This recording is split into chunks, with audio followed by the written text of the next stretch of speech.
जय जिनेंद्र बंधुओं, आज हम पारस चैनल के माध्यम से एक ऐसे स्थान का आपको दर्शन कराने जा रहे हैं जो कि इस पंचम काल में भी जहाँ पे अतिशय विद्यमान है और वहाँ पर समोसरण लगता है। झांसी जिले के अंतर्गत झांसी से 120 किलोमीटर दूर एक छोटा सा गांव है और जिस गांव का नाम है तोड़ी फतेहपुर। उस तोड़ी फतेहपुर में हर माह के कृष्ण पक्ष में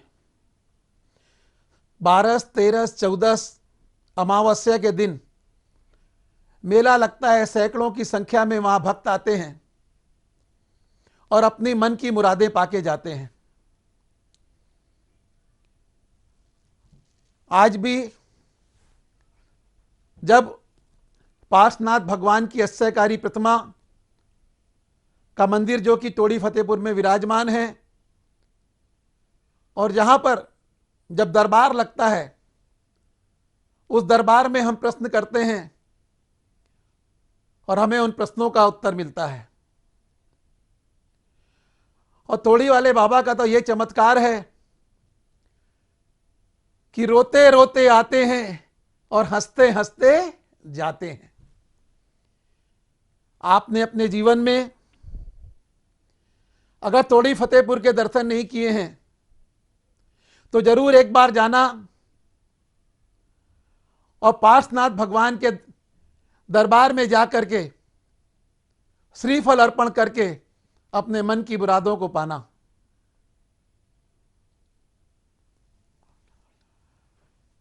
एक ऐसा दरबार जहां सब बीमार व्यक्ति आता है वो स्वस्थ होके जाता है, जो लंगड़ा के आता है वो चल के जाता है। कहते हैं किसी का कैंसर ठीक हो रहा है, कई प्रकार की आदि व्याधि दूर होती है। ऐसा दरबार तोड़ी वाले बाबा के दरबार में आप जरूर आएं और आइए हम वहाँ तोड़ीपुर वाले बाबा के प्रवचन और आपको वहाँ के दर्शन कराते हैं पारस चैनल के माध्यम से। आप देखते रहिए तोड़ी वाले बाबा अस्सयकारी भगवान पार्श्वनाथ भगवान के दर्शन कर अपने जीवन को धन्य करें। जय जिनेंद्र। उत्तर प्रदेश के जिला झांसी में मऊरानीपुर के समीप स्थित अतिशय क्षेत्र तोड़ी फतेहपुर एक ऐसा अद्भुत क्षेत्र है जहां देवभूत अतिशयों का आज भी प्रत्यक्ष देखा एवं अनुभव किया जा सकता है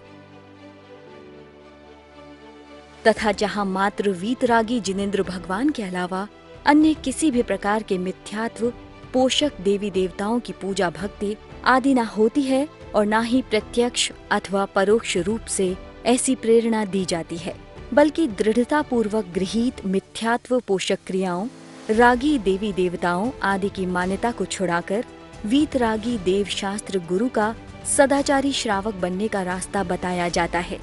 क्षेत्र पर आज भी रत्न वृष्टि देखने को मिलती है। वर्ष 2021 के भाद्र पक्ष में क्षेत्र पर अढ़ाई द्वीप विधान संपन्न किया गया।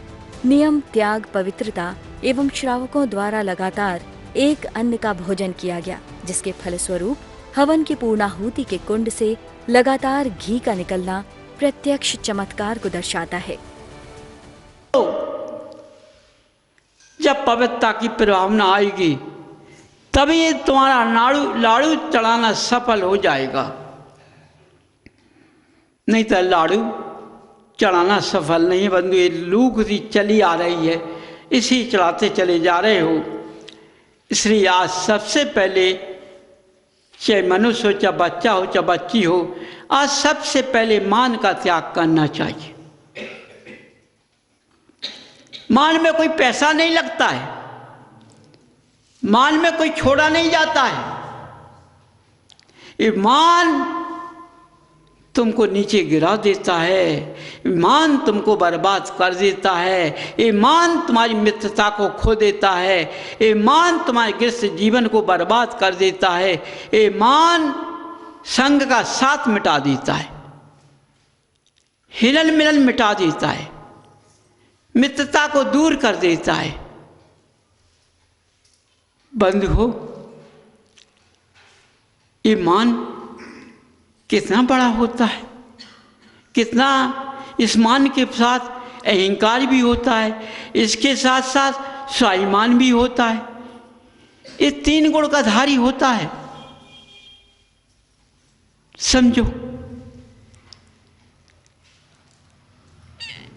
ये स्वयं मानी है, लेकिन स्वाभिमान अहंकार को साथ में खींच लेता है। अहंकार भी किसी के पास है तो मान साथ में जरूर होगा, स्वाभिमान है तो मान जरूर होगा, दूर नहीं हो सकता है। ये तीनों एक साथ चलते हैं। देखो, इन्होंने अपनी मित्रता को दूर नहीं किया, लेकिन तुमने अपनी पचेंद्रीय गति में होते हुए तुमने मित्रता को दूर कर दिया। तुमने इसको अपने साथ रख लिया। ये तुम्हें कितना प्यारा लगा, ये तुम्हें कितना अच्छा लगा। तुमने अपने गृहस्थ की भाई भाई का संबंध दूर कर लिया, अपने सगे संबंधी भाइयों का दुष्टता दूर कर लिया।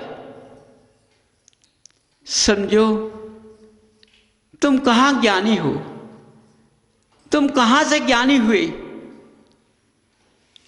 आज विद्वानों के पास भी देखो यही भरा हुआ है, कितना ज्ञान के धारी है,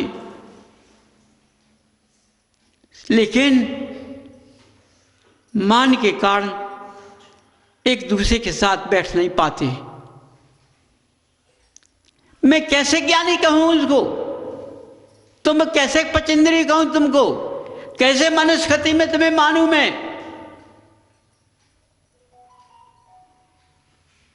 जब तुमने मनुष्यगति को नहीं पहचान पाया, ज्ञानी ने अपने ज्ञान को नहीं पहचान पाया, तो मैं उसे कैसे ज्ञानी कहूं और कैसे तुमको पचेंद्रीय मनुष्यगति में तुम्हें प्रभावित करूं। बंधु, समझो, महावीर ने अपने अंदर मान को आने नहीं दिया। जब महावीर ने मान को अपने अंदर आने नहीं दिया, तो चंद जाति के जीवों ने के अंदर मान नहीं आ पाया। कितनी बड़ी धारणा है बंधु, समझो अपने अंदर से। कि कितनी सुंदर काया को, कितनी मनुष्यगति को, कितनी अच्छी पर्याय, जिससे यहाँ से मोक्ष का मार्ग मिलता है। इस मनुष्यगति से, मनुष्यगति से मोक्ष मार्ग मिलता है, पर्याय बदलती है, सारे मनुष्यगति से होता है। और तुम इस मनुष्यगति को तुमने पहचान नहीं पाया। जीव की मित्रता कभी दूर नहीं होती है। जीव हमेशा मित्रता के साथ चलता है, लेकिन मान मध्य में आ जाता है, इसलिए मित्रता की प्रभावना दूर हो जाती है। बंधुओं, तुम अपने गृहस्थ जीवन में कहते हो, किसी द्रव्य को खरीदते हो, जैसे प्रतिदिन दूध लेते हो, तो कहते इसमें पानी की मिलावट है। तो दूध में पानी की मिलावट क्यों कहते हो? दूध को क्यों खोटा बना रहे हो? तुम तो पहले खोटे हो। तुम भी तो मिक्स में हो। तुम्हारे अंदर मान घुला हुआ है, अहंकार घुला है, स्वाभिमान घुला है। समझिए, दूध का खोटा बना रहे हो। सोचो, चोखा कहां से मिल जाएगा तुम्हें? जब खोटे हो तो खोटा आएगा। बंधुओं, पहले खोटे से मिटो। तुम मनुष्यगति पर्याय में हैं। ज्ञानी जितने हैं वे खोटे हैं, वे भी अपने अंदर से खोटापन को दूर करते हैं। बंधुओं, खोटापन कभी वीतराग की मुद्रा के पास नहीं पहुंच पाता है। कितना भी प्रयास कर ले, कितनी भी तपस्या कर ले, लेकिन खोटा होने के कारण के पास नहीं पहुंच पाएगा। या तो राक्षस गति में जाएगा या अधर्म मार्ग के रास्ते पर जाएगा। क्योंकि जो अधर्म मार्गी जीव होते हैं ये भगवान को नहीं मानते हैं, ये धर्म रास्ते को नहीं मानते हैं। ये मान के कारण तो अधर्मवासी बने हुए हैं। ये मान में, स्वाभिमान में, अहंकार में कभी भी सम्मान नहीं मिलता है, उच्च रास्ता नहीं मिलता है। हमेशा तिरस्कार का सामना होता है, हमेशा तिरस्कार किया जाता है। समझो बंधुओं, जिस मनुष्य की तिरस्कार हो गया, बताओ, स्त्री ने अपना पद त्याग दिया तो उसका कितना तिरस्कार किया। कहाँ है? तुमने कैसे मनुष्य गति में जन्म ले लिया? तुम्हारा तो तिरस्कार चारों तरफ हो रहा है। क्योंकि तुम मिलावट में हो, इसलिए खोटे हो। तुम दूसरे को मिलावट कहते हो, अपने को चोखा कहते हो। जब दूसरे को मिलावट कहते हो तो अपना अंदर देखो कि हम भी तो खोटे हैं। समझिए, हर ज्ञानी को पहले अपना पद देखना चाहिए, मैं किस पद पर बैठा हूं, उसी पद के अनुसार ज्ञान की धारा बहाए। यदि उसको अपने पद का ज्ञान नहीं है तो ज्ञान की धारा को मत बहाए। क्यों? उसका ज्ञान बेकार चला जाएगा, किसी के अंदर प्रवेश नहीं करेगा, वो वाणी व्यर्थ चली जाएगी।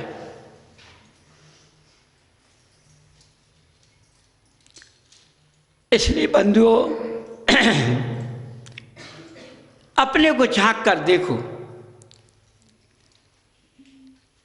जैसे ऊपर से सुंदर काया लगती है, जैसे अंदर से भी भावना सुंदर होना चाहिए, पवित्र होना चाहिए। हमारा ज्ञान सबके अंदर प्रवेश करे तो ज्ञानी बने। बंधुओं, ये मनुष्य गति कैसे मिलती है? कितनी योनियां बदलना पड़ती हैं तब ये मनुष्य गति मिलती है। समझो, जिसको आज तुम मान को अपने अंदर विराजमान करके इस जीवन मनुष्य गति को बेकार में निकाल रहे हो, कब मिलेगी, कैसे मिलेगी, इसका कोई पता नहीं। इसलिए देखो, जो जीव संदृष्टि बनता है उसको हर जीव समान दिखाई देता है, कोई खोटा दिखाई नहीं देता है। समझिए, कोई खोटा दिखाई नहीं देता है, उसको सब समान दिखाई देती हैं। समानता कहाँ होती है? तुम तालाब के किनारे पहुंचो, नदी के किनारे पहुंचो, जल समान दिखता है, जल की गहराई का कोई पता नहीं है। इसी तरह मनुष्य के अंदर की गहराई का कोई पता नहीं है। जोड़ा दिखाई दे लेकिन एक दिखाई दे। समझो, जैसे वृक्ष है, वृक्ष दिखाई देता है लेकिन उसकी जड़ दिखाई नहीं देती है। जड़ दिखाई नहीं देती। जड़ कहाँ होती है? जमीन के नीचे। वो जड़ से वृक्ष खड़ा हुआ दिखाई देता है। कितने पवन के झकोरे चलते हैं, यदि उसकी जड़ मजबूत होती है तो वह वृक्ष गिरता नहीं है। इसी तरह से मनुष्य गति में जोड़ा होता है, स्त्री 4 दीवालों के अंदर की होती है, पुरुष बाहर का होता है। 4 दीवालों में किसी स्त्री को कोई देख नहीं सकता है, झांक नहीं सकता है। उसकी रोशनी केवल पति पर पड़ती है और किसी पर पड़ती है। ये पूर्व क्रियाएं हैं जो चौथे काल में चली आई हैं। आज पंचम काल में 4 दीवालों के पर्दे हट गए हैं, इसलिए हर मनुष्य के पास खोटापन आ गया है, मान बैठ गया है। बंधुओं, कितना भी तुम धर्म करो, कितना भी पूजन करो, कितनी भी तपस्या करो, लेकिन कोई फर्क नहीं पड़ता है। समझो, तुम्हारे अंदर कोई फर्क नहीं पड़ता है। आज तुमको तुम्हारा पुद्गल कितना पवित्र होने के साथ साथ लेकिन अंदर से खोटा होने के कारण तुम वीतराग तक पास नहीं पहुंच पाए। कहाँ पहुंच पाए? व्यंतर कोदोमों के पास पहुंच पाए। उन्होंने तुमको छू लिया। समझो, जैसा स्त्री का शील होता है कि कोई छू नहीं सकता है, ऐसा पुरुष का शील होता है कि हमें व्यंतर न छूने पाए।